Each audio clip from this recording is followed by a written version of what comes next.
Today I'll be talking about the newest units in Garden Tower Defense, going in depth to determine if they are worth using. At first glance, they do look quite bad, but I wonder what it will be like once we figure out these stats. Starting off with the Magnet Root, this unit is quite unique due to the fact that it doesn't do any damage on its attacks. It is primarily just a stall. Now, if we look in the description of this unit, it has an ability to release an electromagnetic surge, dealing AoE electricity damage to all enemies within range up to 6,500 damage per enemy. So if I just place down multiple of these DPS dummies and I use the ability, we can see it does 6,500 damage. This ability has a charge up time of 30 seconds. So if you're taking that into account, technically its DPS including the ability is 217. Alright, and for stalling on this unit, it basically has a 0.3 second fling backwards, which has a stun cooldown of 2.5 seconds, which means that an enemy is able to be flung back every other attack. And if you look again in its description, pushes enemies backwards, magnetism increases for each magnet root placed down. So if I have, let's say 1, 2, 3, 4 magnets placed down, which would be normal for a squad game, it is pulling the enemies back way further, but the stun cooldown isn't really changing here. It's just a faster way of pushing enemies back. And if you look at this is quite good. I would say it's very comparable to Confusion Plant if your whole team has these. And with that in mind, let's just go into the fling that the ability has as well. If I send out those same enemies again and I use the ability when everything is in range,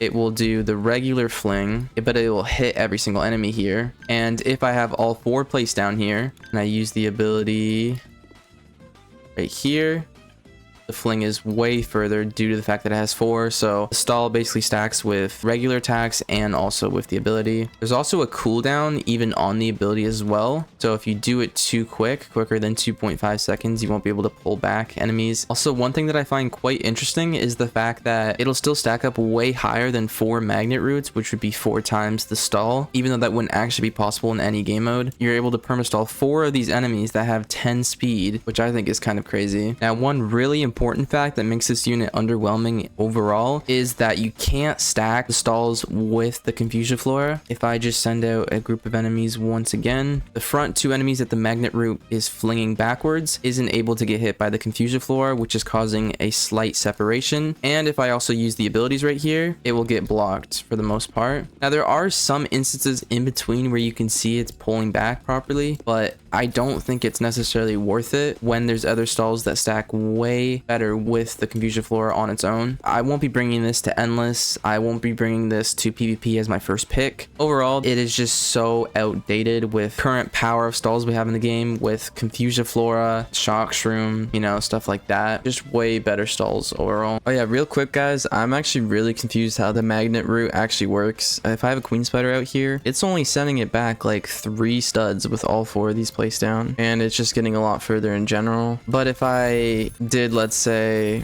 a snail, and let's give him like 3 speed, so it's the same speed as that boss, it's sending it back way more studs than 3. I don't understand what's happening. This magnet root is really confusing to me. It's just not worth using it.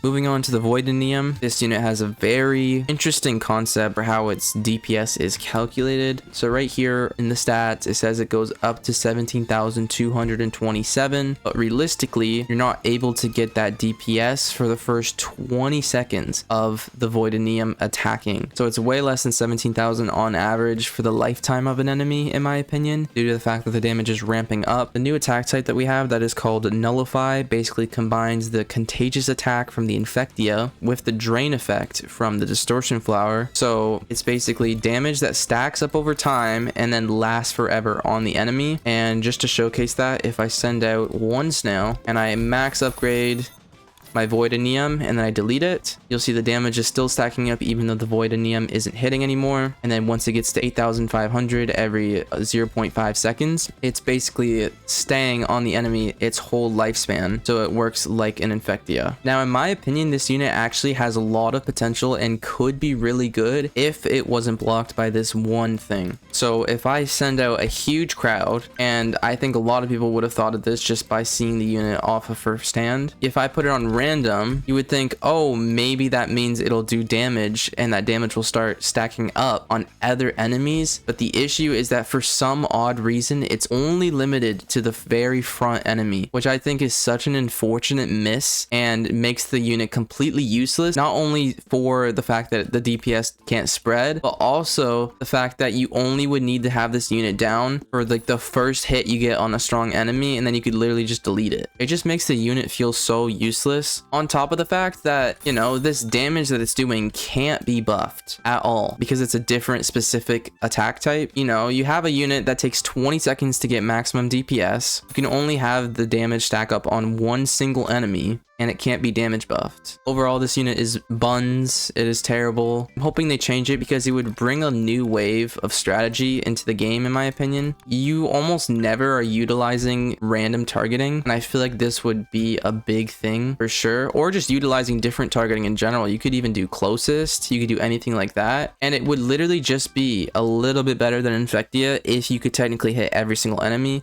And at this point, we have so much power creep, I don't see the issue of making it like that. Or what they could do is make it so that it can target 3 enemies. You know what I mean? It doesn't need to be able to target a whole bunch of enemies. But the fact that it's only limited to 1 seems kind of crazy in my opinion. And it can't be damage buffed. Like, it's just a waste of space, honestly. All right, and then the final unit that I want to talk about as an addition is just going to be the Rainbow Confusion Plant, because it is a lot better than the regular Confusion Plant. So taking a look at its stats, it's doing 1100 DPS, which is up 366 DPS from its regular variant. It has 30 range, which is 3 higher than the regular, and the attack cooldown is also 2.73 seconds, which is 0.27 seconds faster than the regular. Now what this means is that in general, with a faster cooldown, better range, and extra damage, this variant is just going to be way better for when you're trying to deal with crowds of enemies. Just like so, we can see, you know, it's working pretty well against crowd enemies. And also one thing that I think is important that I'm happy they made sure to get right is that the attack cooldown being shorter doesn't affect the stun cooldown. So on singular bosses in this example here, the Rainbow Confusion Plant is hitting every 3 seconds instead of every 2.73 seconds. So it doesn't mess up single target boss stalls while also being better for groups, better range, and better damage. This is just something that you need to pick up, especially if there are bans in PvP. You know, Rainbow Confusion Plant is where I would go next. It is definitely better than the regular. All right, and for PvP, I think the magnet route has a tiny bit of potential. It really depends on your bans. I think so many things need to be banned.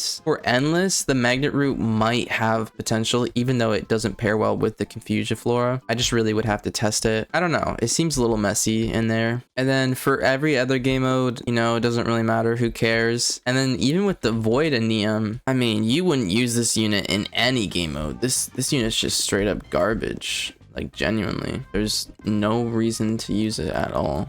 Overall, I don't really think any of these units are worth getting. Maybe the magnet route. It's funny how the Rainbow Confusion Plant is probably the best thing that came out of this update. I'm gonna be honest with you. The rest can just go. But yeah, that's gonna be it for the video, guys. I hope you enjoyed, and I will see you in the next one.